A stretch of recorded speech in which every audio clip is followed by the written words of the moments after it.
with plumbing inspection. I'm sorry, electrical, and Steve Pinelli with plumbing. First, we're going to do something that you will enjoy. We're going to give out prizes right now.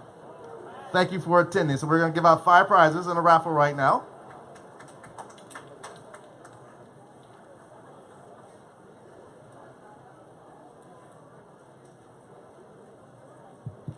All right, the first winner is 838-7088. Jeez, a lot of 8s. Going once. 中文係8387088，8387088。 No winner yet. Let me get 2 prizes. It's on the ticket. Next winner, 838-7029. 第一次 Got it. You got it. 8387029，8387029。第三次8387029。 And the next winner is 838-7046. 第一次8387046，8387046。第二次8387046。第三次8387046。 Next winner, 838-7051. 838-7051. There you go. Hey, everyone I called. Just wait right there. We'll be right with you. Last winner for now, 838-7033.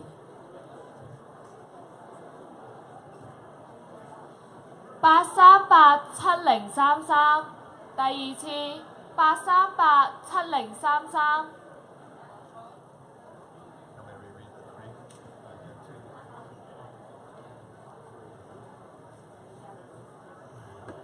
All right, these were the 2 that were called that were not claimed. Is 838-7046. Again, 838-7046. And 838-7029. Again, 838-7029. Ooh, I get 2 prizes. Yay. Okay. And thank you. We're also going to do a raffle for 5 more prizes at the end of our presentation. We're going to do our presentation, and then there'll be plenty of time for questions. So please save your questions to the end. And then when they finish, you can queue here at the microphone to ask your questions. Thank you.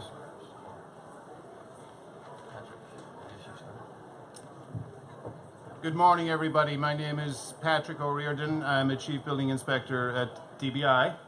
And I think Gary went through the first few slides here, so I'm going to skip to this one right here. So what are the benefits of getting a building permit? Number one, it provides minimum standards for habitability and fire life safety. Provide minimum standards for structural and seismic safety. Provides minimum standards for energy conservation. And lastly, provides verification that construction meets minimum standards for code compliance. Educate and prepare yourself. We have some wonderful resources available to just about everybody in the websites of DBI and planning.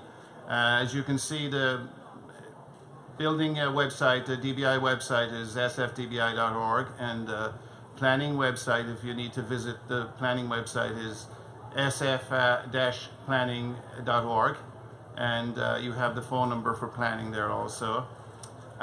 You can also visit 1660 Mission Street. That's where DBI is located. And another thing that you can do is consult and discuss your what you intend to do or what you're planning on doing with a design professional. Design professional usually ends up being an architect or a designer, or sometimes you might end up just speaking directly with an engineer who would also be preparing drawings, mostly to do with structural upgrade in regard to when you would be having the discussions with an engineer. So moving on, possible types of permits for residential remodels. So the permits you would get are kind of broken into a few different descriptors. So you have the over-the-counter without plans permit, over-the-counter with plans, and then you have the plans that require intake. So those plans would be taken from the permit applicant, and they would be routed in most cases through different agencies. So that would be a little bit more complex of a project when you see a permit taken in for review, and it would be a little bit more you'd have to wait a little bit longer too, because it's a bit more time consuming with routing between the different city agencies. So moving on, what are the possible over-the-counter permits?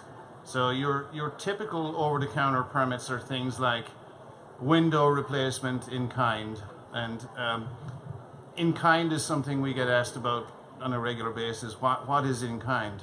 Essentially, when you see in kind, it means that you're taking a window out of an existing opening, you're putting another window in its place, and you're not altering the rough opening for the window that you would be putting in. So it's kind of important to understand that. Skylight replacement in kind again, and the in kind is just like I described. Repair of deck and stairs and deck less than 50%.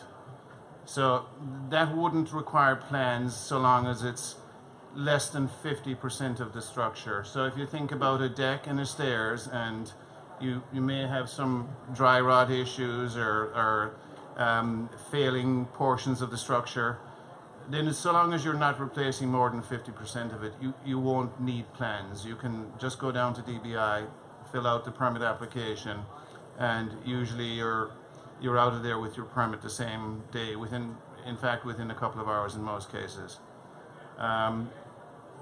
Cosmetic kitchen and bathroom remodel. Cosmetic is, as it sounds, you're replacing cabinets and finishes, maybe tile, and you might be putting in the granite countertops and backsplash in the kitchen. Steve and Cheryl will talk a little bit about the electrical and plumbing requirements having to do with that a little bit later in the presentation. Again, we're looking at dry rot and termite repair in kind. Again, if you're replacing dry rotted or pest infestation and you're putting it back exactly like it was before, you're just repairing what was damaged due to the dry rot, then that's typically just over the counter. Again, in and out with your permit in a matter of a couple of hours at most. Re-roofing. A re-roofing permit is over the counter. Those permits are typically secured by roofing contractors. So again, that's fairly standard. They come in, get their permit, and they get it signed off at the end of the day. So possible over-the-counter permits without plans. Possible multi-agency review. So it may be routed, this over-the-counter permit without plans. You may have something like, let's say, an administrative permit to correct the record of the units in the building or whatnot, and planning will oftentimes look at something like that. So that would be an example of, excuse me, of where there would be multi-agency review. Again, if it were something to do with the fire department, they might look at it also. May require electrical, plumbing, and mechanical permits from DBI, even if building permit is not required. I'm kind of going to leave that to Cheryl and Steve to talk about when plumbing and electrical permits would be required, even though there wouldn't be a building permit needed or in place. So when scaffolding is required in the public right of way, a street permit is needed from DPW. So when you walk around the city and you see those scaffoldings in front of buildings, they're typically, it's not a DBI permit, it's a permit that's issued through the Department of Public Works. And those permits can be obtained at DBI on the 5th floor because DPW do have a station at DBI for issuance of these permits. So just to make it clear, I think the best way of describing it is anything inside the front wall of the building, if the building abuts the public sidewalk, is DBI, and anything outside of there is DPW. So we do not have any jurisdiction over sidewalk or street.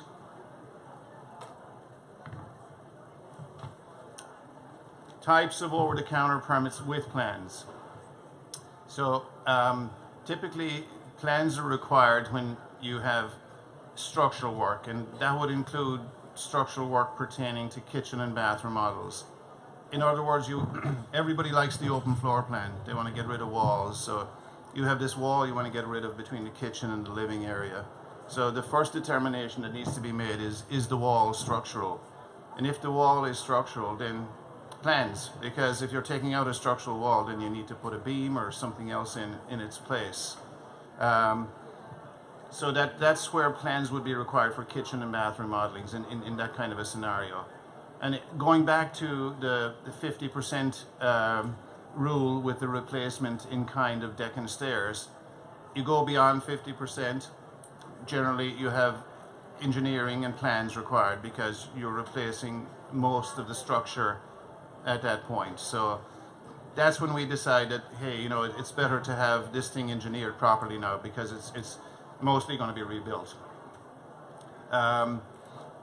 We see a lot of instances of habitable rooms being created adjacent to the garage or conversion of non-habitable spaces.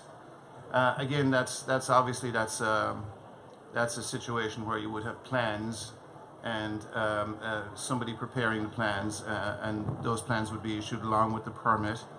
Very important to have those kind of things permitted and have the plans and have your certificate of occupancy for that space in the building, because you are changing the use of a non-habitable space, and for benefit of sale or eventual sale, maybe it's good to have those kind of documents to document the fact that these are in fact permitted habitable spaces within the building.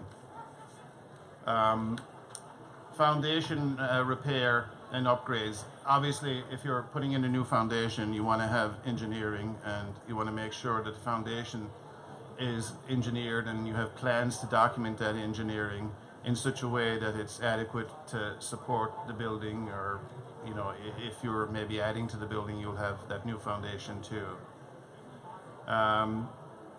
Typical retaining walls under 10 feet, permit with plans. Fences over 6 feet. There's a little nuance there with fences over 6 feet, because the idea is that if a fence is 6 feet and it's not visible from the street or an adjacent side street, then it doesn't need a permit. It's just a 6-foot fence. But once the fence goes beyond 6 feet, things like wind load are considered because it takes up a bigger area, vertical area, so that it's more prone to wind damage. So over 6 feet, then your permit with plans and the whole deal. But getting back to the front of the property or the side yard, anything that's visible from the street or the street adjacent, if it's a corner lot, that will in fact need, that can only be a 3-foot fence without a permit. Beyond the 3-foot fence, then our colleagues at the planning department want to look at it and make sure that it complies with their requirements for street frontage. So just, it's kind of important to keep that in mind. Just moving on here, structural seismic upgrades. Obviously, if we're talking about structurally upgrading a building, we'll have engineering with drawings in association with that permit application also.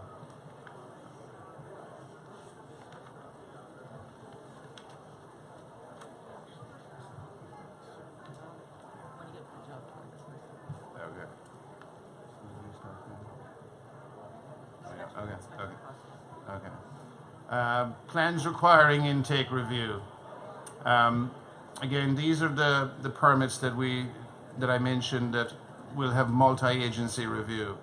So obviously, if you're building a new building, it's going to be looked at by the planning department, by ourselves at DBI, along with PUC in some instances for the water supply and the waste, which Steve will talk about.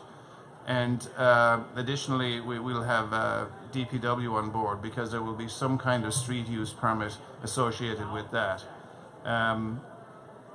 When it's a horizontal addition or a vertical addition, it's pretty much the same. We have the same kind of review for horizontal and vertical additions as we do for new buildings. Now, horizontal additions, it's a bump out at the back. You're adding 10 feet maybe to the back of your existing home, or the vertical addition then is when you're adding a story. Solar installation, Cheryl maybe will touch on that. Charlotte is from electrical. All of the above require planning review in addition to architectural, structural, and mechanical review. Projects over $100,000 in valuation, that is, will need Bureau of Street and Mapping review. Again, that's DPW. So the permit application. It looks a little bit confusing, but when you really when you filled out a few of them, or when you look at it a little bit more closely, you'll see that there's just a few important things on there. You need to obviously get the address with the parcel number on it, the lot and block as we call it, and it's just a matter of getting the important items detailed there, the valuation of the work, the number of stories, the major identifiers of the building, and then just a description of the work that's proposed to be performed. Along with this permit application at issuance, you will get the job card, as we call it, and that is where the inspection record is kept. And if a certificate of final completion and occupancy is needed, we call them CFCs. So if you hear an inspector talking about a CFC, it's really the occupancy document for the building. So the occupancy document is needed, obviously, for things like we just described, the new buildings, the horizontal, the vertical addition, the rooms down, anything that changes the characteristics of what was there before. So just think about if you're adding to the back of your building, or adding a story, or creating new habitable space, or changing the use of what might be a business use at the ground floor in a building to residential. Those are all instances of where you will need the certificate of final completion, or CFC. So this is an example here of the identifiers that I just spoke to, and where they occur on the permit application. Again, the lot and block number is very important for different reasons, because the assessor's office and multiple city agencies use that as an identifier for the property. And essentially it's everything that falls within the property lines. But if you have condos in a building, each ownership or each condo in that building can have its own separate lot number. Lot numbers are ownerships, and it may be a building, or it may be several condos within a building. So we like to see people putting the correct valuation on permits. So it's generally speaking, it's beneficial to do that, because sometimes we have the contractor can be looking for more money, and the judge might say, hey, this is all that's on the permit, why should we be you be getting any more than what you put on the permit? So name and contact information, a description of work, and if there happens to be a violation on the property, we like to see that indicated on the permit application, that the purpose of the permit is to comply with a notice of violation. Very important, because you do want that violation to go away, and obviously you're going to sign and date the permit application itself. I'm going to turn it over to Steve Pinelli, Chief Plumbing Inspector at this point. Thank you for listening. Thank you, Pat. Good morning, everyone. My name's Steve Pinelli. I'm the Chief Plumbing Inspector at DBI. Before I get into the slide that's on the screen there, I'd like to touch on a few things that Pat brought up. One was the requirement for plumbing permits that might not be required when we have a building permit. For example, would be a water heater replacement, furnace replacement, just the furnace, not the ductwork, just a furnace replacement, sewer or house trap or any kind of plumbing piping that you're doing. Those would not require sometimes a building permit because it doesn't incorporate any of the building work that's being done. So I just wanted to touch base on that. I didn't want that to get missed. On the screen here, you see inspection process. This is our basically step one all the way through to complete. First thing we have is a permit issued. That could be a plumbing permit, a plumbing mechanical permit, an electrical permit, and a building permit that all have been issued. They all have been obtained for the work that you're doing. So let's say a full home remodel. From the ground up, that would be a plumbing, building, electrical, and a plumbing mechanical permit for the entire home. You start your work, you schedule your inspection, you call for your inspections. Our inspections are usually between 9 and 12 and 1 to 3 o'clock. Then after that, if you need re-inspections, so be it. You would call for re-inspections. We have a final inspections, the job card's completely signed by everybody, and then a CFC is issued. At that time, you can go onto DBI's website to make sure that everything's been recorded and that shows that the job has been completed. And when I say the job's been completed, I mean all of the permits. Some of you have asked me already about commercial spaces as well, not just residential. Commercial spaces when you're doing, say, plumbing work, building, and electrical, and fire might come into play as well because of sprinklers that are being moved or changed or relocated. A plumbing permit would be required for the sprinklers separate. That is under a separate license that would be required, and inspections would ensue accordingly. Next slide.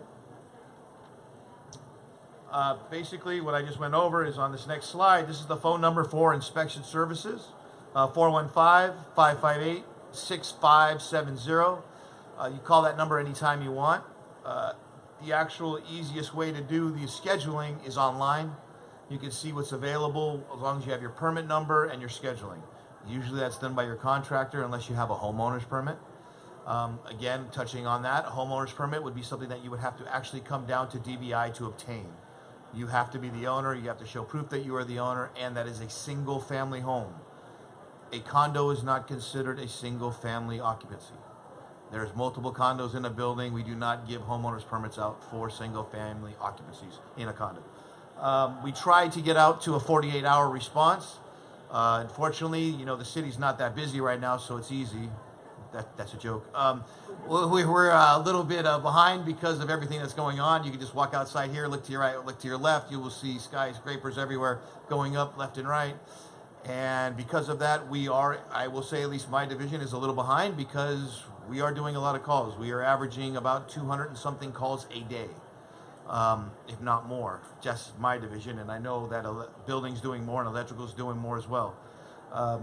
If you need to talk to your inspectors, the best time to do it is between 7:30 to 8:30 and 3 o'clock to 4 o'clock. Emails work good as well. Ours, like I said, scheduling time for scheduling is any time during the day. You can call that number again. It's 558-6570, or you can do online scheduling. The next one? All right. Building inspection general information. Contractors, like I said, contractors can schedule online.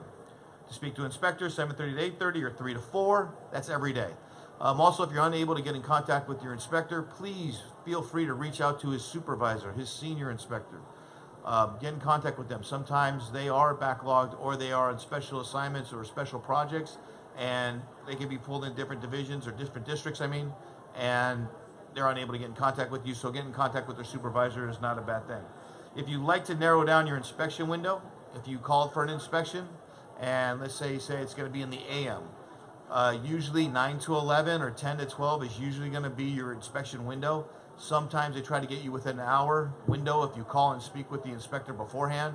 But sometimes in the daytime, you have to understand in the morning and afternoons, we have a lot of people at our counter that come to see us.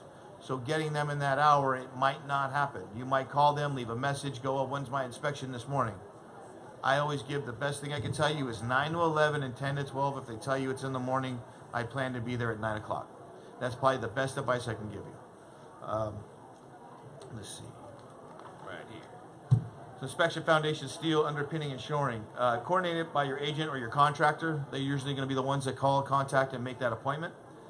Building inspector, steel and rebar, bolts and concrete, forms, size is approved. Pull down, shear walls, waterproofing, special inspections by your engineer. Cal LOSHA, shoring, excavation for the adjoining property. So these are all special inspections that have to be obtained and be done accordingly, especially the excavation and shoring next to somebody else's property. That's a very, very, very touchy subject. It's got to be shored correctly. You have to have the right engineer that's on board to actually make sure that this is being done correctly. Electrical and plumbing, underground inspections. Those all have to happen prior to anything being covered. And I'm going to say this to everybody so you understand this. All these inspections, when you're having inspection or your contractor's doing inspection, I've had people that have come up to me and said, I have a permit. He said everything has been done. I paid him already. He's no longer on the job, and he left, and your permit still says that it's open. Well, we look at our permit, and they never called for an inspection.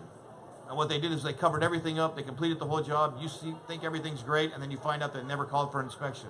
My advice is always make sure it's been inspected by looking on the website. You can look up your address. You can look up to make sure that the rough's been signed, the final's been completed, the underground's been signed. These are safety things for yourself to make sure that you're not getting caught with something that's been done already and they really never had inspection, and then you're left holding basically open inspections that have never been completed.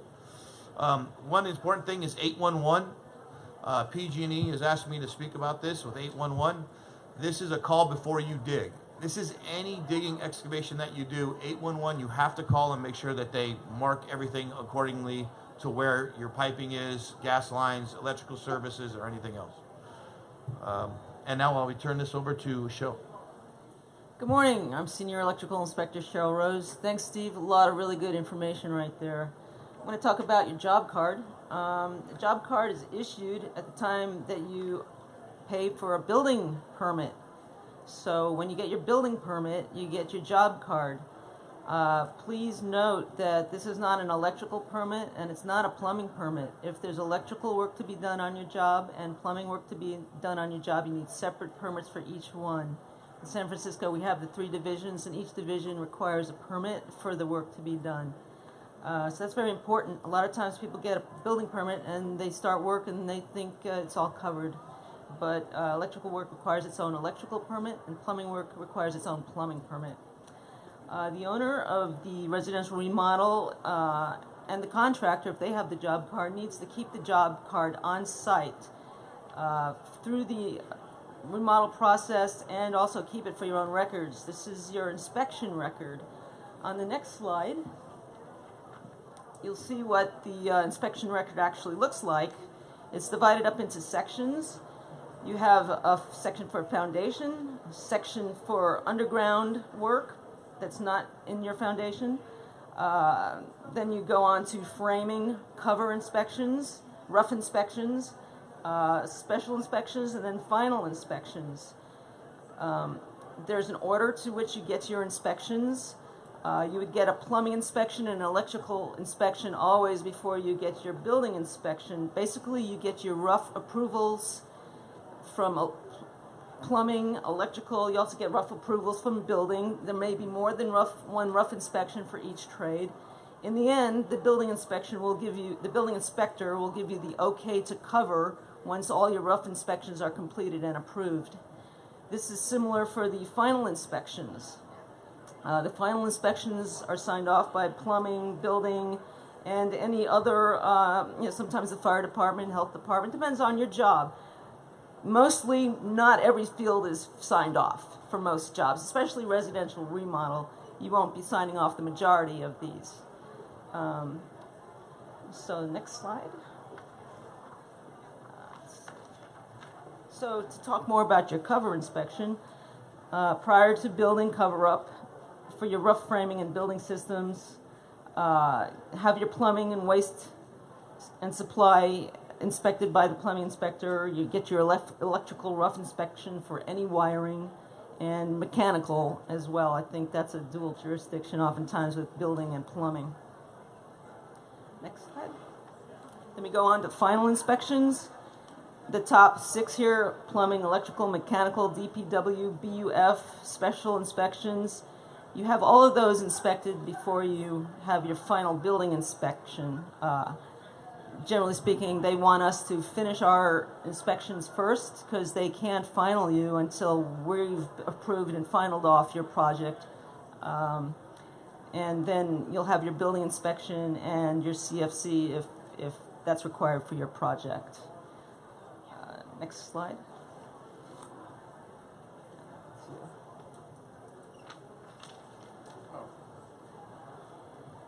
The certificate of final completion and occupancy that we spoke about just a few minutes ago. This is issued at the time of completion of the work, and as I originally stated, the CFC, Certificate of Final Completion and Occupancy, is required for establishing an occupancy, essentially new building, addition to existing building, whether it be horizontal or vertical, any changes of use, unit count, anything that is deemed to be an important characteristic of the building and what makes up the building. So very important to hang on to these things. Don't think it's just another piece of paper. It's actually quite important. So you want to keep it and then store it somewhere safe where you can retrieve it at a later date. So moving on, next slide. I just want to say thank you all for attending. We value your opinion. We are here to assist, and our goal is to improve the value of our services to better serve you. We'll continue to listen to your priorities. Gary, I might have stepped on your toes. No, you're all good, all good. Yeah. We canvassed our public before, and some important and continuing questions always came up. So we listed the most important questions at the end. And by the way, you will receive this document before you leave this today. We have a copy of it. We didn't want you going through it while you were doing the presentation, so we held it back. But we have a copy of the presentation. So they will take on the most important questions that we're frequently asked. Can you page that, Patrick?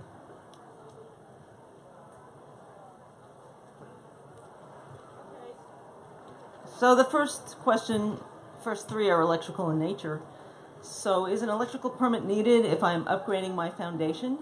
The National Electrical Code requires a concrete encased electrode if you're replacing or upgrading 20 feet of foundation. If it's smaller than that, you don't need an electrical permit. But if you are replacing or upgrading 20 feet or more of your foundation, or putting on a horizontal addition and adding 20 feet or more of perimeter foundation, you will need an electrical permit, at least for the concrete encased electrode. Do I need to arc fault protect my new laundry outlet? Starting in 2016, January 1st, the National Electrical Code required arc fault protection for everywhere in a residence except garages, bathrooms, and exterior outlets. So yes, indeed, you will need to arc fault protect your new laundry outlet. And do I need to upgrade the wiring in my kitchen if I am only replacing the cabinets? This is not a cut and dry answer for this question. If you're doing a kitchen remodel, yes, you do need an electrical permit. If you're changing the footprint of your cabinets, replacing them all and changing the footprint, you will need an electrical permit. If you have questions and think maybe you don't need an electrical permit because you have the required outlets, you have the required circuits, and you're not opening up your walls at all, then come up to us on the 3rd floor at 1660 Mission and ask us. There have been times in the past when I've taken a look at a job and it looked to me like you didn't need a permit. The walls were not opened and you weren't changing the footprint of your cabinets. But then when there was a final inspection, they put a microwave hood fan in place of their regular hood fan. So I could not final the job because they did need a permit. If you're replacing appliances, if you're gonna increase the load on any circuit, you likely do need an electrical permit. All right? Okay, and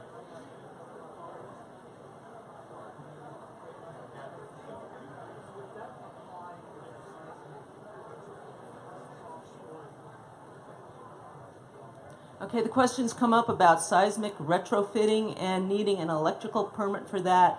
The answer is no. We're not requiring additional. We're not putting additional requirements in your seismic retrofitting. That's a special program, and we're trying to streamline that one. Okay. yeah, I'd like to just maybe add a little bit to that. I think if you read the ordinance, it says that compliance with the ordinance does not bring about requirements for any other compliance outside of what the ordinance is purpose is. So the most commonly asked questions of a building inspector, for example, at the counter down at DBI, are what are special inspection and Title 24 verification requirements? And we discussed a little bit about when we have these structural permits, and it's not only a building inspector that looks at structural elements of a building. The engineer may also be tasked with looking at things in regard to foundation steel and framing, wood framing, and things like shear diaphragms, which is the plywood in the walls and floors of a building. So the engineer would be looking at things like that, along with specific testing agencies where the engineer wouldn't be equipped to vet different things like structural wells and pull test anchors into concrete. So that's a kind of a specialized thing. So a special inspection testing agency provide reports to an engineer who signs a letter, a final letter of certification, verifying that all these structural things were done correctly. So we have the letter. It's a requirement at the time of issuance of the drawings. It might be something like reinforcing steel, like I said, shear diaphragm, welding. It could be moment frames. A moment resisting frame is a seismic force, is a seismic frame for seismic events, obviously. And we cannot sign off the permit until we have those final letters of certification from an engineer or a testing agency to put in our records. And those letters are kept in our records associated with that permit. Title 24 is, it's usually about the energy requirements that we've all been hearing about in the last several years, more and more, as a matter of fact, because it's come more to the forefront. So the state of California has specific requirements for paperwork to be submitted in regards to things like insulation and lighting and the insulative qualities of new windows, etc. So what we ask at DBI is that we're provided an affidavit by the contractor, the design professional, maybe the electrician or the plumbing contractor, telling us that they have indeed submitted the necessary paperwork to the state of California. So that keeps us from being able to sign off a project. So it's very important that the contractor or whoever the person who it has to do with the project knows about this ahead of time, so that they can be figuring on all the inspections they need with engineers and Title 24, maybe HERS raters. It's a specific certified rater for Title 24 and insulation and such things. So just good to know about it as early in the game as possible. Condo conversion process, we also get questions about how does that work. Well, if you have a 2-unit building or a 3-unit building, whatever it might be.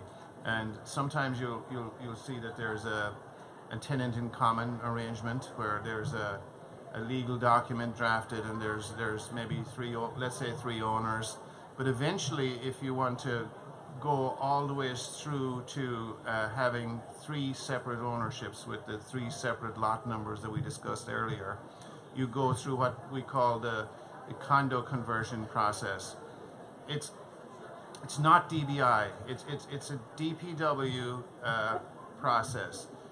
DBI is engaged to conduct inspections and we provide reports to the ownership of the building in regards to what may or may not need to be done to bring the building up to basic compliance, really relating to whenever the building was built.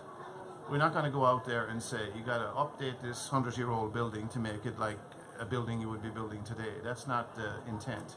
The intent when we go out there and look at these portions of the building is, if there's a rotted stairs or deck, we say, you need to fix that. If there are missing smoke detectors, you need to replace those. If there have been holes created in the ceiling of the garage, we'll say, you need to patch the holes. If there's something like a lock on the inside of a gate at the front exit from the building, we don't want locks on the inside of a gate because, that's not good for getting out. You might not have the key with you in the middle of the night when the house is on fire. So we catch things like that. And the report usually is documented in with a building permit. We issue the CFC, the Certificate of Final Completion, to say comply with physical inspection report.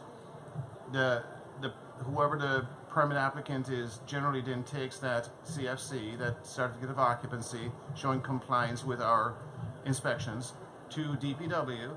City surveyor then assigns 3 new lot numbers to the 3 new ownerships within the building.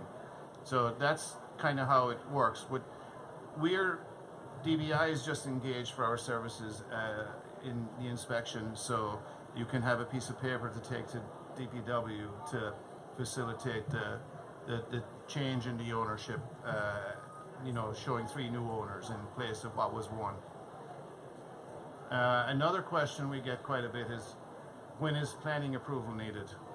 So I probably shouldn't be speaking too much about what planning need because I'm not planning, but what I do know and what we should all be thinking about is, if you're replacing windows or you're changing anything that's visible from the street or the public right of way, that's what planning is interested in. Planning is also interested in things like legalizing units or merging units or anything that will change what you see, how you see the building. It might even be a deck in the backyard. If you build a deck in the backyard, obviously neighbors are going to be looking and saying, oh, are they looking into my side from their new deck? And so, planning. And if it happens to get approved without planning and the neighbor complains, then we're out there and they're back to planning. So, essentially, kitchen, bathroom remodeling, anything on the inside that's not obvious from the outside is, that doesn't end up going to planning. So just be mindful. If you're doing something that's obvious to somebody else and they can see it from their property or from the public right away, then you should be thinking planning. So I'll turn it over to Steve for the plumbing frequently asked questions. Okay, I'll try to be as fast as possible because I know some of you have questions. When do I need a plumbing permit when I change out my water closet or my toilet?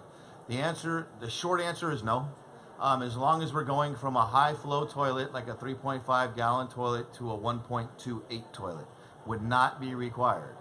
If you are reconfiguring, changing it, moving it, then at that time, yes, you would need a permit. So be really clear on that. You're going from a high flow toilet to a low flow toilet, it's not going to be required, going in the same place, no big deal. Now, just so we also can be clear on the next question, we're talking about rainwater catchment. If you have rainwater catchment and you're treating that rainwater and you're bringing it back into your house, and you buy one of those new toilets that have a faucet on top of the tank So when you flush the toilet, you can wash your hands over the toilet. You would not be able to install those toilets. You would need a permit. They're out there. I'm just telling you right now that there's certain requirements. So capturing rainwater, is there issues I should be aware of? Yes.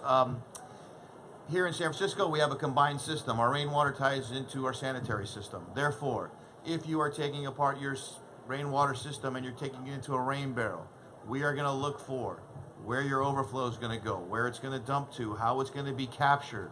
What are you planning to do with that rainwater? Is it going to cause any issues to the neighbors?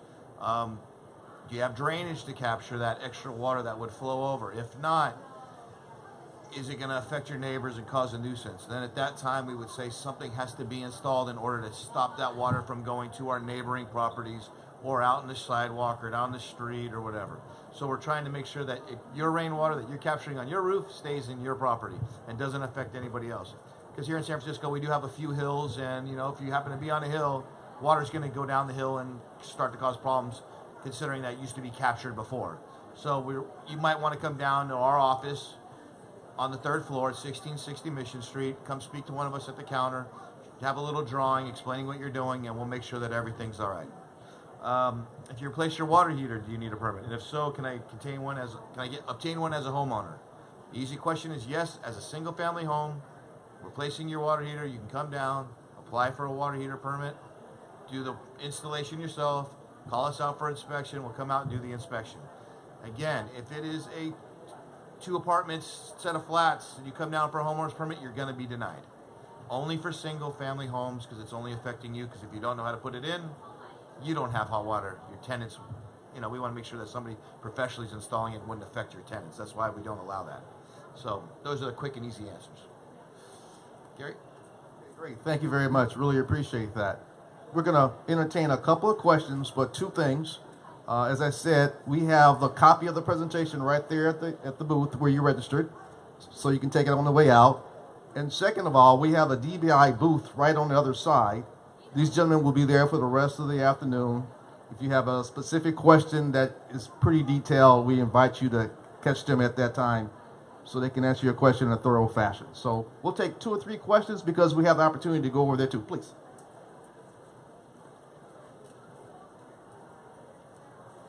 Thank you all. At what point does remodeling that does not increase square footage of the unit trigger a property tax reassessment? That's one. And does the a mandated earthquake retrofit trigger a reassessment for property taxes? I think that the questions are probably best answered by the assessor's office. We don't really know when that occurs, but they do have access to our records. And I would have to say that the mandatory seismic, I don't believe that would trigger any kind of an increase in your tax bill. So is there anybody here who could answer that question? Assessor's office probably, but There is. The assessor's office is represented. If you walk around, you'll find them there. Okay, we'll do the fun stuff again. We're going to do a raffle for 5 more prizes. Carolyn, raffle time.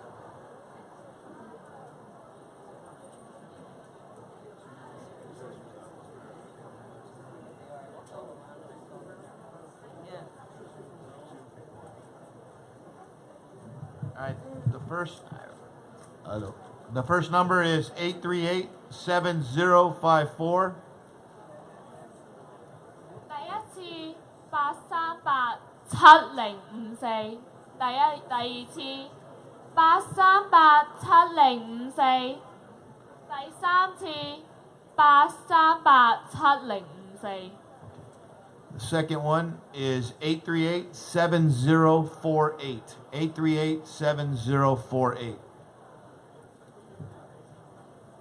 第二個8387048，第二次8387048，第三次8387048。 Okay, next winner, 838-7092. We have it right here. All right. Last one for me. Okay, next winner, 8387131.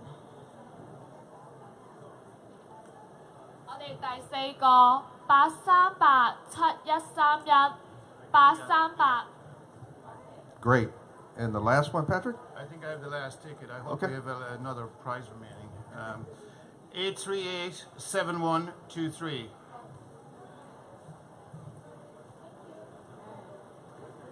最後一個 Okay. And we have one last question. Hi. So, I'm considering some remodeling, some foundation work, adding maybe a living space in the garage. I know I kind of know what an engineer's about. I kind of know what an architect's about, contractor. But what exactly is a design professional? Who is that, and what is their qualification? Essentially, they're not an architect per se. They're a draftsperson. They're somebody who are qualified to generate the necessary drawings that meet the minimum submittal standards. So if they can submit drawings that meet the minimum standards, 11 by 17 paper, 2 sets, plot plan, and showing existing and proposed conditions, generally that's acceptable for submittal of your permit. But that person would not be taking the place of an architect? I mean, that is kind of a separate function? Well, for the smaller jobs, design professionals they would be fine with generating the drawings as long as they're acceptable at DBI and they meet the minimum requirements, standards. That would be okay. Patrick, Cheryl, Steve, this has been great. Thank you for coming out. We serve at your pleasure. Have a great day.